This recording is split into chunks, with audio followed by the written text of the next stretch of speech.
Hello. Playing with filters today. This is great because I hate having sunglasses like on my face. I wish there were some that could just float there. How and why to stay while you're leaving. So I want to acknowledge that this is a very deep topic and deserves more time than I have to give it today. And I wanted to just take a crack at it and start talking about it. Because it's been, being able to stay while I'm leaving has been one of the most valuable ways for me to receive the support that I need while also being myself and not getting swallowed up by a tribe or a program or a teacher or a guru. And I happen to value the kinds of teachers that refuse to be my guru, which I think I'm going to tell a little story today about my teacher, Anna Forrest, and she will literally say, like, I'm not your guru. Not your fucking guru. And Anna Forrest is my my yoga teacher, mentor that I trained in becoming a yoga teacher with. So yeah, like, why would you want to leave? You might want to leave because you feel like you can't be yourself somewhere, or like maybe people don't like you, or you're not valued, or you might want to leave because you feel you're being asked to be something that you can't be, don't want to be. Maybe it seems like there are conditions to your membership in a group, and this could be a family too, that compromise you for who you are. You might even feel that you are, that you do that to them, like you have expectations of them that they are not willing to fulfill. Or even I have felt before that I am a danger to people. And actually this has been my conundrum, as I've had a desire to become masterful in my gifts, while at the same time being afraid that I'm going to hurt people with them before I'm masterful. Like in the process of learning, and this very much happened for me when I became a yoga teacher, is that, like, yeah, I could feel I knew I was a healer, but I somehow had to practice on people, and like they were like my guinea pigs or something.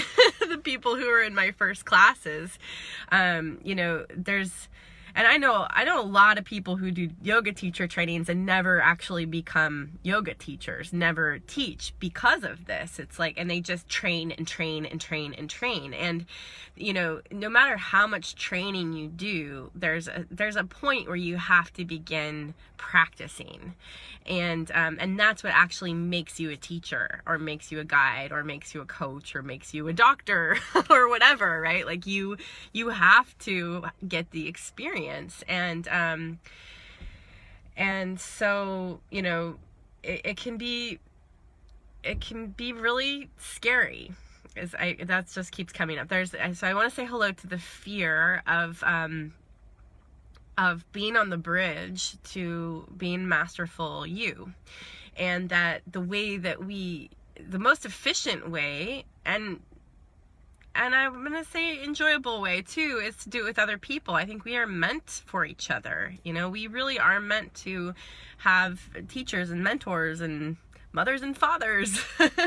But we're coming from a very long history of those authority figures, those guides, not being aligned with our best, our highest and best, and even admitting that they may not know what that is, but which can be kind of a safety measure. So this is a lot of wind up to talking about how to stay when you're leaving. And I only have, probably 15 minutes, but at this point, but you are invited to share anywhere that you resonate with what I'm saying, share any stories you may have. You're also welcome to disagree with me. Which is one of the ways. That's one of the ways to stay while you're leaving, is to openly disagree and allow disagreement to happen. So the story with my yoga teacher, Anna Forrest, she teaches her yoga trainings in intensives, and I like to joke. It's not a joke. It's not a joke. They are intense. And this is mostly like how I've been able to get trainings in the time when I wasn't able to stay while I was leaving, because I didn't have the endurance. I didn't have the trust in myself and in the other people. And it mostly comes down to trust in myself, not the other person. But I would make it a story about trusting the other person. So, intensives were like the only way for me to learn shit, because I basically had to trap myself in the classroom with them, do it all at once, because if it was stretched out like those teacher trainings that are like every other weekend, for a year, those wouldn't have worked for me at the time because I wasn't able to stay. So I trapped myself with Anna Forrest, 1 month in a suburb in Chicago, of all places. It's so intense, her trainings, that it really didn't matter that I was in Chicago, that I wasn't in Hawaii or something, because there was just no space for anything but training, eating, and sleeping, literally. So I trapped myself in that. And then, but that was just the training. So like I was saying earlier, like you can train and train and train, but like to actually become the thing and to master something and become skillful, like you have to practice. You have to do the thing. So for being a teacher, you have to teach. And so during my training with Anna Forrest, we would have these talking circles, and it was a big group. I think it was like 30 people or something. And I somehow always would end up being like at the place in the circle where like most people went first. And I was an empath. I am an empath. And I was, also, you may have heard me say this before, but when I went to Berkeley Psychic Institute, which is around the same time, it was a little bit before my yoga how to call her. They called me an out of control healer. So I didn't have very good boundaries. I would suck up people's feelings. I would get them confused with mine. Like I was really a hot mess of a healer at the time. And so when I would listen to everybody do their share around the circle, and then I was toward the end, I was just sponging all the way around. And by the time it got to me, I was so lost. I couldn't find myself. I didn't know what I wanted to say. And I would usually just like cry, or I would lock down on myself and I would just say something like that I didn't give a fuck about, or it wasn't, it was a dilemma for me. So we'd gone through a couple of these, and then we had one where I was like, fuck it, this time I am gonna just like other people, I'm just gonna open my mouth and I'm just gonna share, and I'm just gonna trust myself. And what happened is that I had this big like boo-hoo about how I feel other people, that's what's going on for me, and I feel shitty because they feel shitty, and there are things they're unconscious of that I'm picking up on, and I have to endure it. And Anna was just like, she has this kind of famous sneer. She sneered at me and didn't say anything, and then on to the next person. Well, the next morning in our ceremony, before yoga practice starts, well, she calls it yoga ceremony too, but she would give this kind of sermon as she's calling in the 4 directions. And at one point she said, and for all you baby empaths out there, you may not use this work to further your racket. And it was like she had like called me up there, said my name in front of the whole group, and said that to me directly. I mean, I was just like, I took many things personally at that point, and it was for me. And it was, I'm sure, for other people as well, but it felt really harsh to me, and I felt attacked by her. I did not feel loved. And oh, Kimberly, you trained with Anna? Yeah, so and you know, with some people, your medicine with Anna is like, she's really fucking edgy and she just won't even. And I was one of those people. Like, I was not somebody that she loved on in a lovey sort of way. And that's all I wanted. I wanted to be like the teacher's pet. I wanted her to see like how sensitive I was and how talented I was, and I didn't get that from her. I got the stick, not the carrot, from Anna. And then I would see her with other people, just coddling them and just giving them all this space and time and attention. And so I was jealous. And so I really was pissed about that. And I did not feel safe. I was scared. I trapped myself in this training because I didn't know how to stay while I was leaving. So I had to trap myself there. And, thank goodness I did, because she really taught me how to be a teacher, Anna. And in addition to my yoga mentor, Colleen Millen. And actually Colleen is one of the teachers in Becoming the Gift You Are, the offering through Inner Glowing Quantum Academy. So anyway, then I had this year afterward. So right, like I was an intensive person, but then I had to learn how to teach somehow, and somehow, thank goodness, they got that across to me, so that I signed up for the mentorship with the teacher in my area, which is Colleen Millen. And for a year, I was pissed at Anna Forrest. I was just so mad. And I had all these judgments about the mentorship too, because I felt like the mentorship's just going over what we learned in the training. Like, what the fuck, you know? Like, I had so many criticisms, and, you know, like, they should have asked me, because I knew how to do it right, you know? But I stayed with it. And so here's one way to stay while you're leaving, is to let yourself have your judgments. I mean, that's actually one way that I stayed in that. I was like, I let myself have my judgments, and I paid for it. Actually, that is a major way that I've made myself stay while I was leaving. So pain in advance. And I think that's probably why I did stay with the mentorship, even though it was a year, and it was one of these like 1 weekend a month kind of thing. I'm just gonna start my car so I can see the time. Because I paid to be like, fuck you guys. I'm here to learn something, and damn it, I'm gonna learn it even though you're dicks. And I also got in with, you know, like, Anna Forrest isn't really designed for that kind of thing, but Colleen Millen, I would say, is. And there's a tenderness and a warmth to her that carried me through my own triggers, and I learned a lot. And I got teaching. I started teaching because part of the mentorship program actually had an element where we were teaching on those retreat weekends with it. So yeah, that's I just have a few more minutes. I think about 5 actually, because I set this clock ahead for myself, because I get a little lost in time.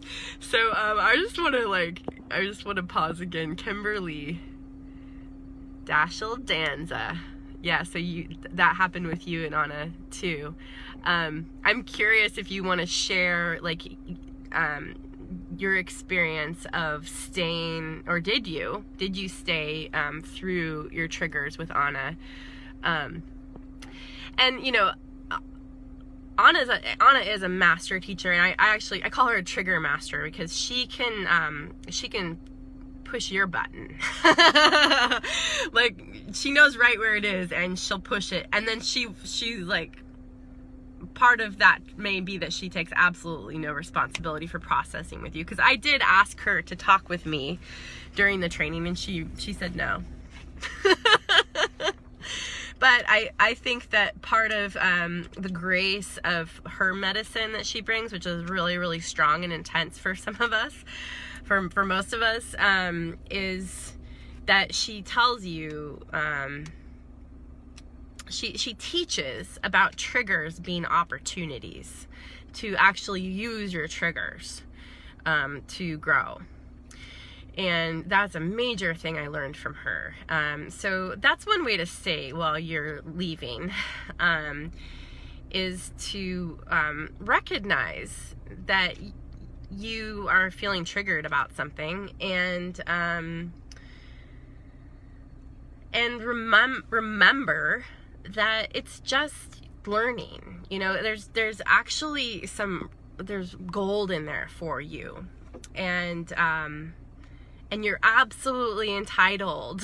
You can have your story. Like, I think a lot of the times, like, how we block ourselves from the continuity that we desire with these lessons is by judging ourselves for having judgments. So, right, it's like judgment on top of judgment. And we say, oh, well, I have to get rid of this. I shouldn't be thinking this. I shouldn't be feeling this. And, you know, we all have our ways that we deal with that. You know, like, one tendency might be to blame ourselves. Another one might be to blame other people and say, like, well, it's their fault, you know, and I have to go because they are blah, blah, blah. So yeah, here, I'm just going to recap on the tools that I found came out as I was sharing here of how to stay while leaving. Is I find pain up front really keeps me in it, and that's like yoking up my own lack mentality, because like I know that as I go along and my stories come up, I'll be like, I can't afford this. But if I already paid for it, then that's like a gift from my past self being like, honey, there's medicine in here for you. I know the money will hold you to it. And you know, so paying ahead of time, I find, I'm probably not going to remember all of them. So if you hear some, pop them in the comments. Being aware that triggers are opportunities, and then maybe I will remember them all. And then letting yourself have the judgments, you know, like just backing off of like the next layer of judgment, which is judging yourself for having judgments. But, you know, sometimes there's a purpose to those inquiries for us. You know, there's a love for myself in that, in being angry with Anna. I had a desire to be more tender, for people to treat me more tenderly, and to be more tender with myself. So that's what it came down to. And by like even letting myself be a whiny little bitch inside my own head for a year in a mentorship program was incredibly valuable for me. You know, I was leaving the whole time, and there were actually, I think there was at least one person in my very small group who did leave on the first day, you know. And so like I could have gone, I totally could have left, but I didn't, and I'm so grateful. So let's see, Kimberley says, I've been teaching longer than her certification has existed, so I simply took some classes from her. Oh yeah, so that's so you're like, who is she? Her approach, I mean, that's my assumption, that would be a story that would come up for me. Her approach is way too triggering for me to watch or be any part of. Yeah. Yeah, no, that's fine. Like, I'm not attached to people getting the same thing from Anna, as I did. And I know a lot of people resonate with what you're saying, Kimberly, and that's totally fine. And I feel that's even like an aspect of her medicine, but it's like some people just need like that little taste, and then they're like, oh, never mind. And that's like guidance, right? It steers you somewhere else. For me, I just needed to be flogged with it. Everybody has their teacher. I totally believe that. Yeah. And I mean, I have had to change teachers frequently. It's been a quick evolution for me of moving through people, and I'm now at a point where I am like, the teacher I'm with now, I mean, I have a few, I always have a few, but Kendra Kunov is my coach, and actually she's the one that helped me realize I wanted to talk about this, staying while leaving, because that's exactly what I've been doing in her group. So it's like, you know, healing is a spiral. It's an upward spiral is the way I see it. And so it's like, let's say like you have an issue and it's like on this part of the spiral. And so like you come back around to it, you know? So I have come back around to it in Kendra's group. And again, the process is yielding a lot for me. I mean, I've been on meditation or, you know, calls with Kendra, and she's leading these beautiful meditations, and I just have like a stink ball attitude about it. And I'm like, I don't want to be here. And I gave myself permission to just like lie down, and then during one, so they couldn't see me on the video. And I even thought about like army crawling like out of the room and going and getting other things done. And see, I let myself have that judgment. I even gave myself permission to do that. And then I didn't. And I was hearing something in addition to that was like, there's something for you on this call.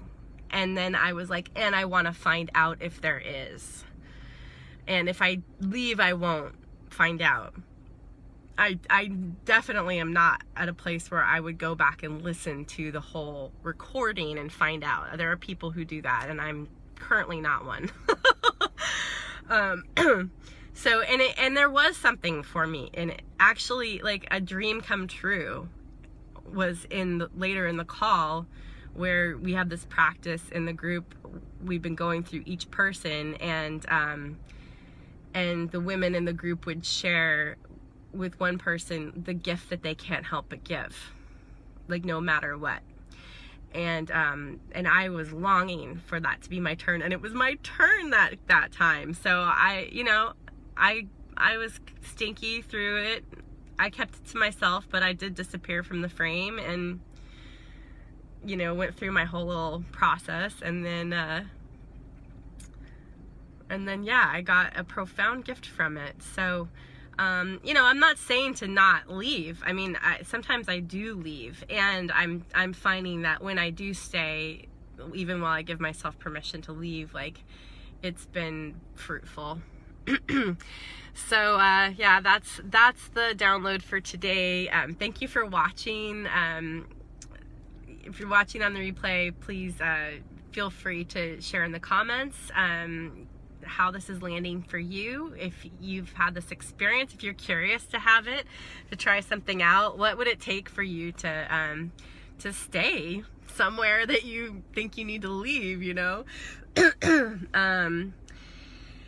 And also I have an open house for Becoming the Gift You Are, which is I'm launching a membership, a monthly membership support where I have my greatest teachers, guides, and coaches coming in and teaching a class every month, and then I'm holding a space, one call a month, and we have a private Facebook group. I lead groups unlike anyone else. They're really magical because you co-create the container. So one way to do that is to come to an open house call and connect. Connection is currency. So you can register for that. There's a post on my page with the link in the comments, and I'll pop it in here to when I finish this in the comments, so you can click on the link to register for the Zoom call. It's tomorrow. I thought it was today, so if you thought that it was today too, because I said it was, that's why. But it is actually tomorrow, and I'm going to be talking about the top 5 questions that people have in working with me and coming into this this kind of work that we're doing of becoming the gift you are. So I hope to see you there tomorrow. If you register there, well, it will be recorded and I will be sharing it, but there is great power if you can register and come, that it kind of sets it up so that something specific for you will come through. Don't know how that works, but it just does. Okay, love you.